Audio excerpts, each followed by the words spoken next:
Hello students, मैं एक नया टॉपिक शुरू कर रहा हूँ जिसका नाम है सी प्री प्रोसेसर। एग्जैक्टली जो टॉपिक का नाम है वो है प्री प्रोसेसर। अगर आप लोगों ने जब मैंने स्टार्टिंग में आपको जो बेसिक प्रोग्राम पढ़ाया था, बेसिक सी प्रोग्राम पढ़ाया था, जब उसका स्टेप्स बताए थे कि जैसे हम लोग एक तो फ्रंट पे प्रोग्राम देखते हैं। आप लोग अगर सिंपल देखते होगे, अगर कोई भी प्रोग्राम आपको आजकल तो बने बनाए टूल्स अगर टर्बो सी पे चलाते हो, सिंपल आप लोग कंपाइल करते हो, कंपाइल के बाद आपको एरर्स मिलती है, देन रन करते हो। उसके बाद ऐसे टूल्स में आपको कंपाइल एंड रन, एग्जैक्टली दो ही स्टेप आपको लोगों को पता है। बट इंटरनली कहीं ना कहीं बहुत सारे स्टेप्स जो हैं वो इनबिल्ट होते हैं। क्यों इनबिल्ट होते हैं? क्योंकि जो हम कोड लिख रहे हैं या जो हम लैंग्वेज जानते हैं वो सारा कुछ हाई लेवल लैंग्वेज है। मीन लाइक इंग्लिश भी एक तरीके से हाई लेवल लैंग्वेज है, हिंदी भी हाई लेवल लैंग्वेज है, जो ह्यूमन अंडरस्टैंडेबल लैंग्वेज है वो हाई लेवल लैंग्वेज है। बट आपका कंप्यूटर क्या समझता है? लो लेवल लैंग्वेज समझता है। क्या समझता है? Low level language. और लो लेवल लैंग्वेज में भी मशीन लेवल लैंग्वेज। तो एग्जैक्टली मशीन लैंग्वेज क्या होती है? आपके 0-1 की लैंग्वेज होती है। तो कहीं ना कहीं आपको हाई लेवल लैंग्वेज को लो लेवल लैंग्वेज में कन्वर्ट करना होता है। तो अगर तो आपको थोड़ा बहुत भी याद हो तो मैं थोड़ा सा रफली आपको आइडिया दे दूंगा। आपकी हाई लेवल लैंग्वेज होती थी। हाई लेवल लैंग्वेज को आप लोग किस में इनपुट कराते थे? Pre processor. किस में? Pre processor. ठीक है। आप लोगों ने, मैंने बस इतना बताया था कि प्री प्रोसेसर के बाद आपका pure high level language generate हो जाता है, pure high level language code. ठीक है। आप अपने अगर नोट्स ओपन करके देखेंगे तो आपको थोड़ा सा आइडिया हो रहा होगा। उसके बाद देयर इज अ प्रोग्राम जिसका नाम है आपका कंपाइलर। वो एग्जिस्टेंस में आता कहीं ना कहीं। तो अगर आप लोगों ने जितनी भी सी प्रोग्रामिंग पढ़ी होगी, सबसे ज़्यादा अगर मेरे मुंह से आप लोगों ने कोई चीज़ सुनी होगी तो कंपाइलर सुना होगा। तो कहीं ना कहीं कंपाइलर हम लोग हमेशा यहाँ से शुरू करते हैं। बट कंपाइलेशन से पहले क्या हो रहा है उसके बारे में आज तक हम लोगों ने डिस्कस नहीं किया। तो कंपाइलेशन से पहले जो टास्क परफॉर्म हो रहा है उसको हम आज डिस्कस करने वाले हैं। तो कंपाइलर से क्या जनरेट होता था? Assembly language. मैं थोड़ा सा बस रफली आइडिया देता हूँ। असेंबली को कंपाइलर ऑफ, जो कजिन ऑफ कंपाइलर है वो क्या है? असेंबलर। आपका असेंबलर को देते थे। असेंबलर से क्या बनता था आपका? Relocatable code. रीलोकेटेबल कोड या फिर ऑब्जेक्ट कोड या फिर मशीन लैंग्वेज, है ना। इसको कहाँ देते थे अगर आप लोगों को याद हो? लिंकर। लिंकर के बाद आपका होता था लोडर। द लोडर के पास मेन मेमोरी। अगर आप लोगों को थोड़ा बहुत भी याद हो तो मैंने आपको स्टेप्स दिलाए थे। देखो, मैं थोड़ा सा रफली बता रहा हूँ, डिटेल में तो नहीं जान सकता एक्चुअली में, ये जो टॉपिक ही नहीं है हम लोगों का। बस ये दिखाना है कि देखो हाई लेवल लैंग्वेज जो आपने सी प्रोग्राम लिखा, प्री प्रोसेसर क्या टास्क करता अभी मैं थोड़ी देर में बता रहा हूँ। कंपाइलर हमेशा आपका मेन से, आपके प्रोग्राम को मेन से पढ़ना शुरू करता है। तो जो मेन से आपका प्रोग्राम है वही प्योर हाई लेवल लैंग्वेज है। कहीं ना कहीं जब हम उसको कंपाइल करते हैं तो आप डायरेक्ट रन पे पहुंचते हो, बट असेंबली कोड जनरेट होता है, असेंबलर होता है, वो आपका कहीं ना कहीं मशीन लैंग्वेज कोड में जनरेट करता है। लिंकर लिंकिंग करता है आपके फंक्शंस की। जैसे जैसे मान लो आपके प्रोग्राम में प्रिंटफ है तो प्रिंटफ को उसके हेडर फाइल से लिंक करेगा। या फिर मान लो कि कोई आपने यूज़र डिफाइंड फंक्शन बनाया हुआ, वो एक प्रोजेक्ट के किसी दूसरे फाइल में उसको लिंक करने का काम रहेगा। लोडर का टास्क क्या होता था? आपके प्रोग्राम जो आप सेव करते हो, मान लो अगर डॉट सी से आप अपने प्रोग्राम को सेव कर रहे हो, कहाँ स्टोर होता है? Secondary memory. सेकेंडरी मेमोरी से उठा के कहाँ ले आता है? लोड करके मेन मेमोरी। और मेन मेमोरी की हेल्प से आपका प्रोग्राम जो है एग्जीक्यूट होता है इन अ सीपीयू। ठीक है। तो ये थोड़ा सा रफली आइडिया दे दिया, बस इसलिए आइडिया दिया कि प्री प्रोसेसर का जो एग्जिस्टेंस है वो कंपाइलर से पहले होता है। वो कंपाइलर से पहले होता है। और हमेशा ध्यान दो, compiler always starts from main in your program. हमेशा मेन से पढ़ना शुरू करता है। बट अगर आप लोगों ने ध्यान दिया हो तो मेन से भी पहले हम लोग क्या लिखते हैं? हेडर फाइल्स लिखते हैं। तो उन हेडर फाइल्स को प्रोसेस करने का काम प्री प्रोसेसर्स का होता है। तो ऑलवेज रिमेंबर कि कंपाइलर आपका मेन के आगे का कोड प्रोसेस करता है, बट जो प्री प्रोसेसर होता है वो, उसकी पहचान ये थी कि जो भी लाइंस आपके प्रोग्राम में हैश से स्टार्ट हो रही हैं, किससे स्टार्ट हो रही है? हैश। उनको कौन प्रोसेस करता? प्री प्रोसेसर प्रोसेस करता है। तो एग्जैक्टली क्या होने वाला है वो मैं आपको सारी चीज़ें समझाने वाला हूँ। अब ट्राई टू फोकस। एक एक पॉइंट बहुत इंपॉर्टेंट है, यहाँ पर बहुत बारीक बारीक चीज़ें बताने वाला हूँ। जो सी प्रोसेसर्स जो है आपका, सी प्री प्रोसेसर्स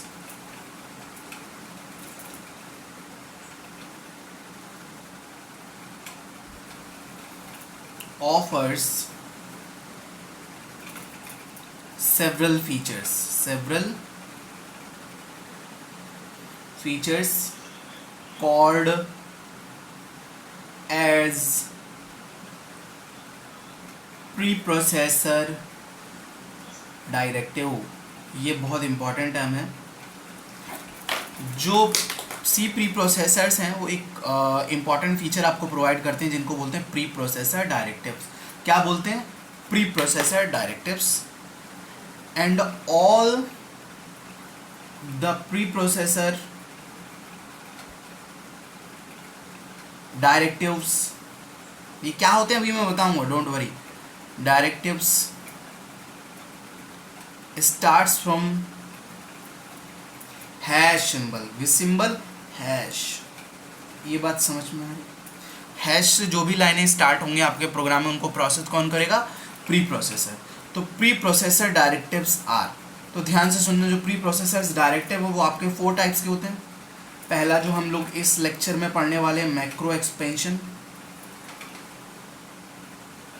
और जो नेक्स्ट लेक्चर में पढ़ेंगे वो है आपका बी है आपका file inclusion. Third one is your conditional compilation. एक एक चीज मैं आपको डिस्कस करूंगा, don't worry. Conditional compilation,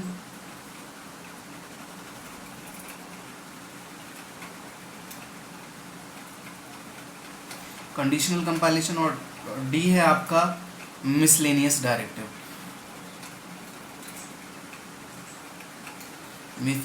miscellaneous directive. जो आपका पहला डायरेक्टिव है वो है आपका मैक्रो एक्सपेंशन, वो मैं इस लेक्चर में डिस्कस कर रहा हूँ।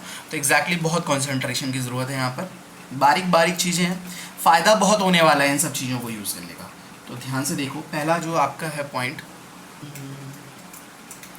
Macro expansion. क्या है? Macro expansion.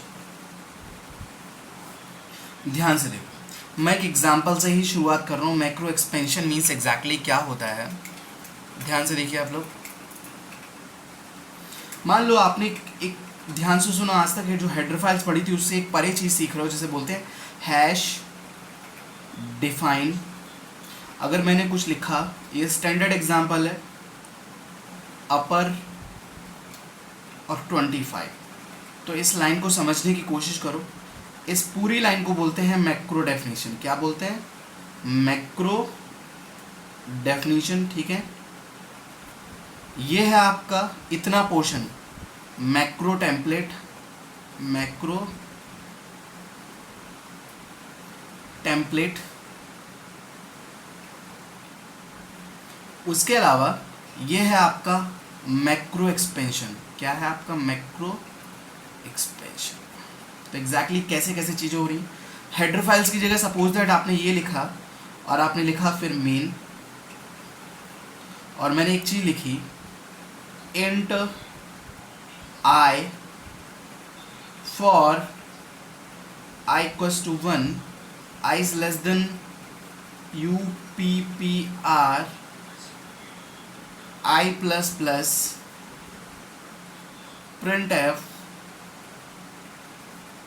परसेंटाइल D और I। तो कहीं ना कहीं इस प्रोग्राम को समझने की ज़रूरत है। एग्जैक्टली होगा क्या है, एक खास बात ये कि कंपाइलर आपका कहाँ से शुरू होता है? मेन से शुरू होता है। तो प्री प्रोसेसर किन लाइन्स को प्रोसेस करता है? जो है हैश से स्टार्ट होती है। और डिफाइन एक रिजर्व्ड कीवर्ड है आपका, ऑलवेज रिमेंबर। हैश डिफाइन हमेशा कुछ इसी तरीके से सिंटेक्स रहेगा। एक मैक्रो टेम्पलेट लिखा होगा, उस टेम्पलेट को हम लोग अपने पूरे प्रोग्राम में यूज़ करते हैं।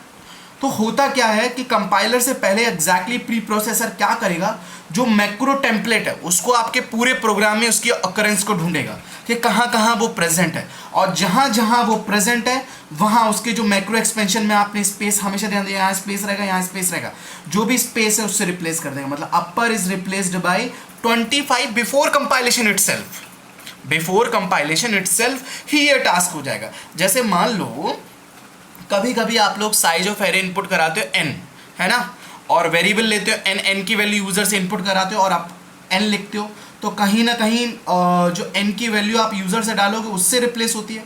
लेकिन वो कहाँ होता है, वो कब होता है, किस टाइम पे होता है, कंपाइलेशन टाइम पे होता है। ये अपर की वैल्यू 20, जैसे मान लो एरे साइज की जगह आप यहाँ लेते हैं SIZE, मतलब कि ले की कैपिटल और यहाँ पर यूज़ करते तो कंपाइलेशन से पहले काम हो जाता। मतलब एग्जैक्टली प्री प्रोसेसर का काम ये है कि वो कहीं ना कहीं कंपाइलर का जो वर्डन है, जो कंपाइलर का वर्डन है उसको कम कर रहे हैं। सबसे ज़्यादा फायदा इसका ये होने वाला है कि मान लो कोई भी, जैसे आप लोग वेरिएबल यूज़ करते हो, जैसे आप लोगों ने मैट्रिक्स मल्टीप्लिकेशन वाला यूज़ किया था कि size of row and column, अगर आप लोगों ने ध्यान दिया तो जो लेस देन 3, अगर हमने 3/3 के मेथड लेस देन 3 कितने टाइम्स यूज़ हुआ था।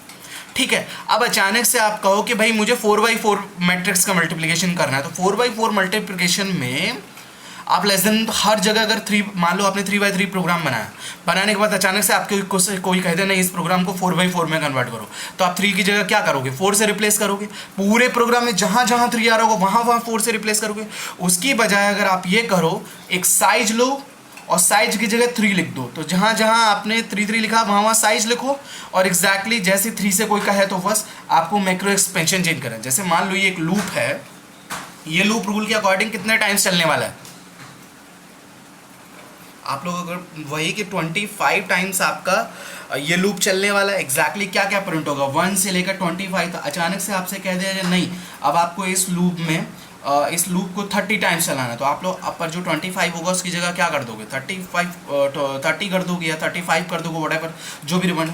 मेनली इसका फ़ायदा जब होता है, जैसे मान लो कि कोई भी कीवर्ड आपका 1000 टाइम, मान लो कोई भी वैल्यू यूज़ हो रही है, आप लोग उसे बार बार लिख रहे हो, तो अचानक से होता है कि जैसे अगर इंडस्ट्री में बात की जाए तो इंडस्ट्री में एग्जैक्टली होता क्या है, इंडस्ट्री में ये होता है कि यूज़र की जो कस्टमर होता है उसकी रिक्वायरमेंट चेंज होती है। कस्टमर ने, आप मान लो किसी कंपनी में काम कर रहे हो एज अ डेवलपर, कस्टमर आया उसने कहा कि भाई आपको हर जगह पूरे प्रोग्राम में 5 वैल्यू यूज़ करनी है। फॉर एग्जांपल ले रहा हूँ, फॉर द 5 वैल्यू लेनी है, ठीक है। अब कस्टमर का तो मूड हो सकता है, आपने 5 वैल्यू लेके पूरा प्रोग्राम एग्जीक्यूट कर दिया, 1000 लाइन का कोड लिख दिया जिसमें 1000 बार मान लो आपकी 5 की अकरेंस हो रही है। अचानक से कहे कि नहीं मुझे 5 का नहीं, मुझे 6 का वैल्यू चाहिए, तो आप क्या करोगे, 1000 बार मैनुअली जाके 5 को 6 से रिप्लेस करोगे। बजाय क्या करोगे, यहाँ पर एग्जैक्टली मात्र एक चेंज करना पड़ेगा, 5 को 6 कर दोगे, आपका पूरा प्रोग्राम एग्जीक्यूट हो जाएगा। बात समझ में आ रही है?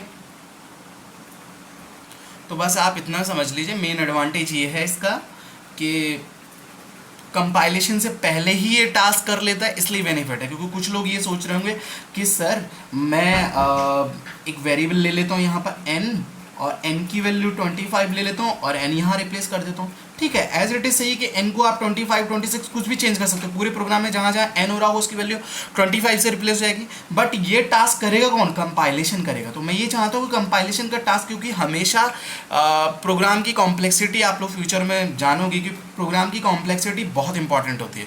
तो अगर ये चेक किया जाता कि आपके प्रोग्राम की टाइम कॉम्प्लेक्सिटी क्या है, मतलब कितने टाइम में एग्जीक्यूट हो रहा है, तो वो कंपाइलेशन टाइम पर डिपेंड करता है कितने टाइम में कंपाइल। तो कंपाइलेशन का अगर आधा टास्क किया मैं पहले ही प्री प्रोसेसर कर देगा तो उतना ही कंपाइलर को फायदा हो जाएगा। तो मैं एक और एग्जांपल ले रहा हूँ, जैसे मान लो एक और एग्जांपल मैंने लिया, ध्यान से देखो आप लोग। मैंने लिखा हैश डिफाइन, एक ऐसी ही हमेशा कोशिश ही की जाती है, जैसे मान लो कि पाई एक मैंने टेम्पलेट लिया, हमेशा ट्राई करो कि कैपिटल में ही टेम्पलेट के लेना हो। 3.145 मेन फ्लोट, आर लिया मैंने 6.25, ठीक, और मैंने एक और वेरिएबल ले लिया, मान लो एरिया, ठीक, और area equals to pi into R, और मैंने लिखा प्रिंट एफ। तो आप लोग कोड देख के समझ रख गए होगे कि एग्जैक्टली क्या होने वाला है यहाँ पर। मान लो मैंने कहा कि area of what, pi are square किसका होता है, एरिया ऑफ सर्कल है ना, परसेंटाइल एफ, और आपका किसे प्रिंट कराओगे, एरिया को।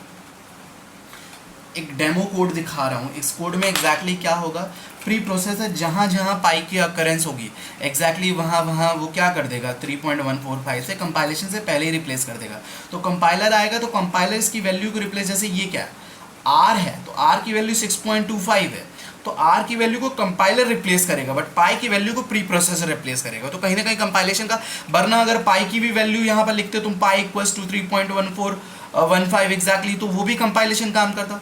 इसका एग्जैक्टली एडवांटेज क्या है, जैसे अगर आप लोग देखो मैथमेटिकल फॉर्मूले में पाई जो है बहुत जगह यूज होता है, pi are square h, pi r h और बहुत सारी 1/3 पाई आर स्क्वायर एच। तो अगर मान लो ऐसा कोई प्रोग्राम है जिसमें मान लो 10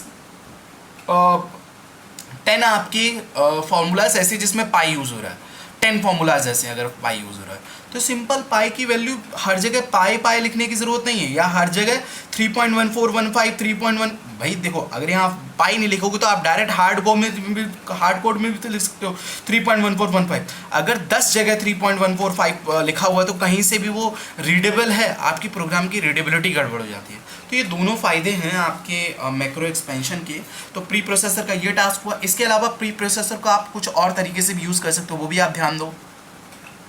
मैक्रो विद आर्ग्यूमेंट्स भी आप लोग यूज़ कर सकते हो। तो ध्यान से देखो, जो अभी आप लोगों ने पढ़ा मैक्रो एक्सपेंशन है, तो मतलब हैश डिफाइन एक तरह से आपका मैक्रो ही है। तो मैक्रो विद आर्ग्यूमेंट्स, आर्ग्यूमेंट्स का मतलब क्या होता है, पैरामीटर्स। पैरामीटर्स मतलब आप लोगों ने जब फंक्शंस पढ़े थे, यू नो वेरिएबल कौन कौन से पैरामीटर्स होते हैं, कैसे पैरामीटर होते हैं। जैसे मान लो आपने लिखा हैश डिफाइन, ध्यान से देखना आप लोग, हैश डिफाइन और मैंने कैपिटल में लिखा एक टेम्पलेट एरिया, तो ध्यान दे दो आप ऐसे भी यूज़ कर सकते हो, एरिया एक्स। हमेशा ध्यान दो एरिया और उसके जो आर्ग्यूमेंट है जो ब्रेसेस के अंदर बंद कर रहा है उसमें कभी भी स्पेस नहीं होना चाहिए। ये आपका पूरा एक मैक्रो टेम्पलेट है, इतना एक पूरा मैक्रो टेम्पलेट है। मतलब मैक्रो टेम्पलेट और मैक्रो एक्सपेंशन के बीच में तो स्पेस होगा, लेकिन अगर हम लोग मैक्रो विद आर्ग्यूमेंट यूज कर रहे हैं तो उसको जो आर्ग्यूमेंट है उससे चिपका रहेगा। अब मैं इसका एक्सपेंशन इसके आगे लिख रहा हूं, 3.14 into x into x, exactly x x लिख रहा हूँ, एक्स है ये ध्यान रखना, 3.14 इंटू एक्स। अब देखो मैंने क्या लिखा, मेन आप लोगों को प्रोग्राम देख के ही समझ में आ जाएगा प्री प्रोसेसर क्या कमाल करेगा। फ्लोट मैंने लिखा R1 इक्वल्स टू 6.25 और R2 इक्वल्स टू आपका 2.5 और एक वेरिएबल लिया A, और मैंने लिखा A इक्वल्स टू, ध्यान से देखना, एरिया और ब्रैकेट में लिखा मैंने R1 और फिर मैंने लिखा printf area of circle is percentile F और ए, और मैंने लिखा ए equals to area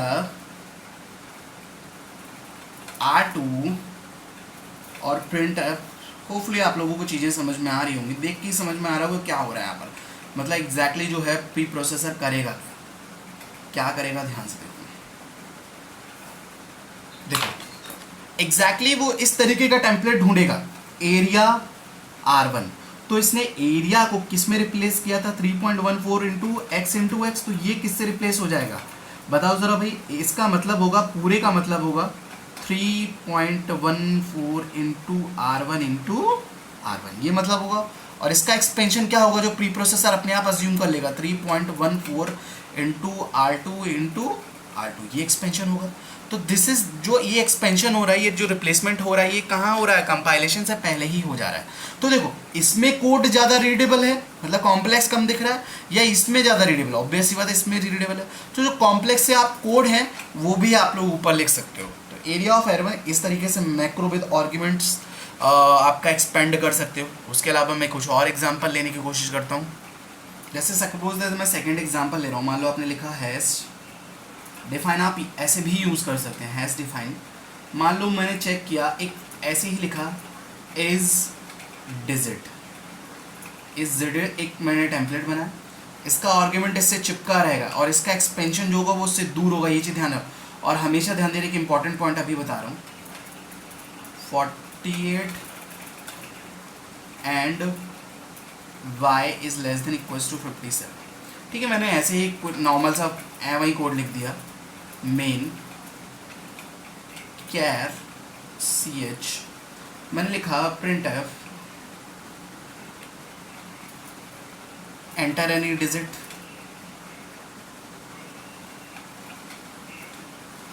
enter any digit. तो डिजिट आप लोग कैरेक्टर में भी ले सकते हो, कुछ लोगों को कंफ्यूजन हो रही होगी, देखो अभी मैं बता रहा हूँ, डोंट वरी। जैसे मान लो कि मैंने चेक किया इफ, ध्यान से देखना, is digit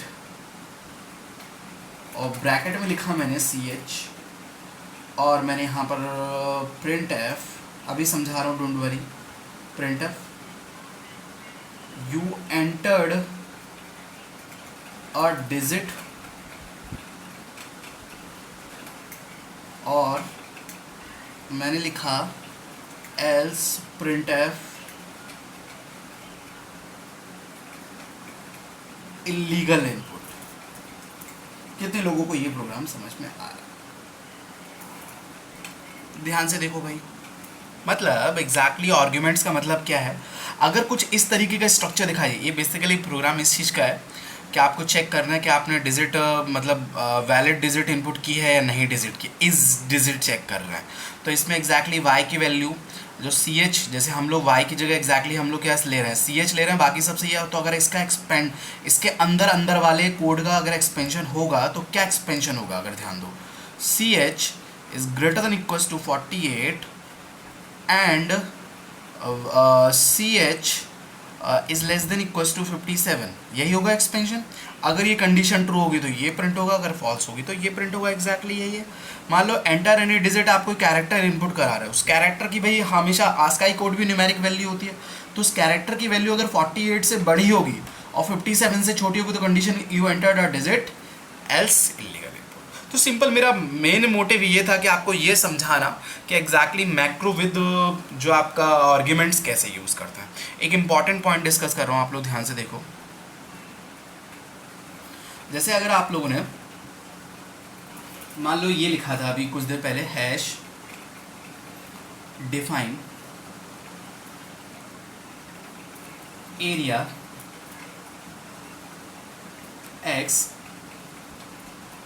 3.14 into x into x. तो मैं दोबारा से इंपॉर्टेंट पॉइंट इसलिए बता रहा हूँ क्योंकि एक बार AKTU को एग्ज़ाम में एक MCQ पूछा गया था, उस MCQ को मोस्टली सब स्टूडेंट गलत करके आते। क्यों, अभी मैं बता रहा हूँ। देखो, कभी भी यहाँ और यहाँ इनके बीच में स्पेस नहीं होना चाहिए। अगर स्पेस हो गया तो ये जो x होगा, एक होता है मैक्रो टेम्पलेट, एक होता है एक्सपेंशन। अगर यहाँ स्पेस हो गया तो ये जो x है ना, ये बेसिकली किसका पार्ट हो जाएगा, मैक्रो एक्सपेंशन का पार्ट हो जाएगा। पहली चीज़, ये चीज़ ध्यान रखना। अब जैसे एक एग्जांपल, एक और दूसरा पॉइंट बता रहा हूँ, कभी भी जो मैक्रो एक्सपेंशन आप कर रहे हो वो बिना ब्रेसेस के नहीं होगा, बिना ब्रैकेट के अगर नहीं होगा। फॉर एग्जांपल जैसे मैं कोड लिख रहा हूँ, ध्यान से देखो। फॉर एग्जांपल ये जो मैं प्रोग्राम लिख रहा हूँ, ये एक बार AKTU में आउटपुट निकालने के लिए पूछा गया, 1 या 2 ही साल पहले पूछा गया और मोस्टली स्टूडेंट गलत करके आए थे। डिफाइन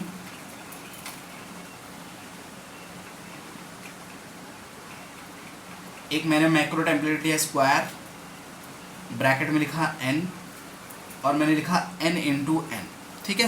रूल के अकॉर्डिंग मैंने अभी आपको क्या रूल बताया कि ये दोनों जो है ब्रेसेस में बंद होना चाहिए। क्या होना चाहिए, ब्रेसेस में बंद होना चाहिए, ठीक है। लेकिन मैंने ब्रेसेस में बंद नहीं किया, एकदम एज इट इज़ यही कोड दिया गया था एग्जाम में। Main int J equals to 64 divided by SQARE और ब्रैकेट में 4 और लिखा मैंने प्रिंट एफ परसेंटाइल D और J। तो एग्जैक्टली J की वैल्यू पूछी गई है ना। तो आप लोग पहले तो इस वीडियो को पॉज करो और एग्जैक्टली आउटपुट खुद से अज्यूम करो कि क्या आउटपुट आने वाला है। हाँ जी, देखो भाई,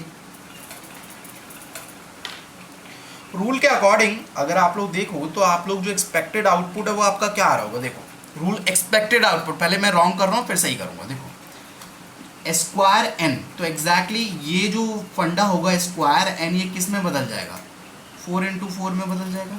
एम आर राइट, क्योंकि स्क्वायर n इंटू एन का मतलब 4 इंटू 1, 4 इंटू 1 कितना होता है 16 और 64 यहाँ से 64 उठ के आएगा तो 64 डिवाइडेड बाई 16 कितना हो जाएगा, कितना हो जाएगा 4 आपको लग रहा है। और यहाँ क्या असाइन होगा 4 और आपका प्रिंट क्या होगा आउटपुट 4। यही चीज़ कहानी, मतलब आप लोग अगर ध्यान से देखो, बट खास बात ये अगर आप लोगों ने ध्यान दिया हो तो यहाँ ब्रैकेट नहीं लगे।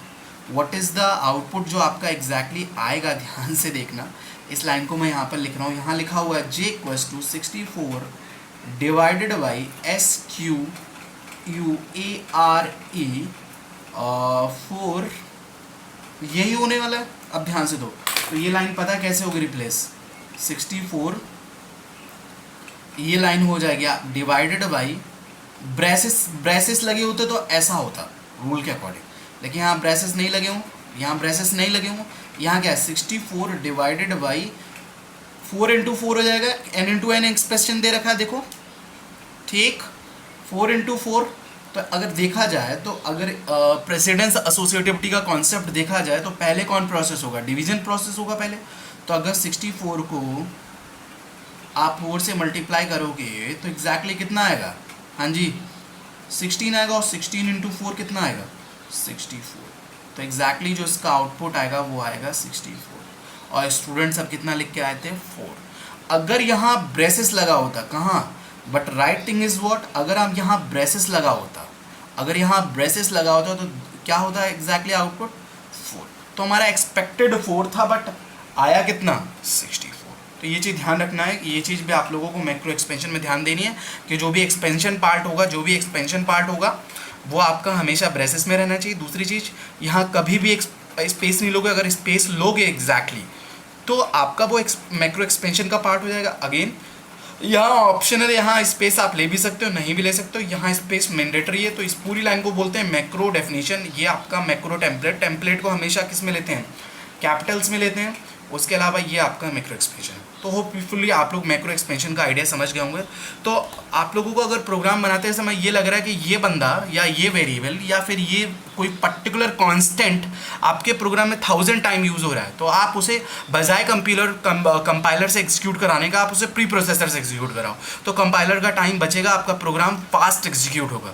तो प्री प्रोसेसर क्या करेगा, कंपाइलर के शुरू करने से पहले ही आधे काम करके रेडी बैठ जाएगा, लो भाई कंपाइलर अब अपना काम करो। So this is the advantage of a macro expansion. तो पहला सी प्रोसेसर का पार्ट पढ़ लिया, अगला हम लोग पढ़ने जा रहे हैं फाइल इंक्लूजन, वो लोग हम नेक्स्ट लेक्चर में देखेंगे। Thank you.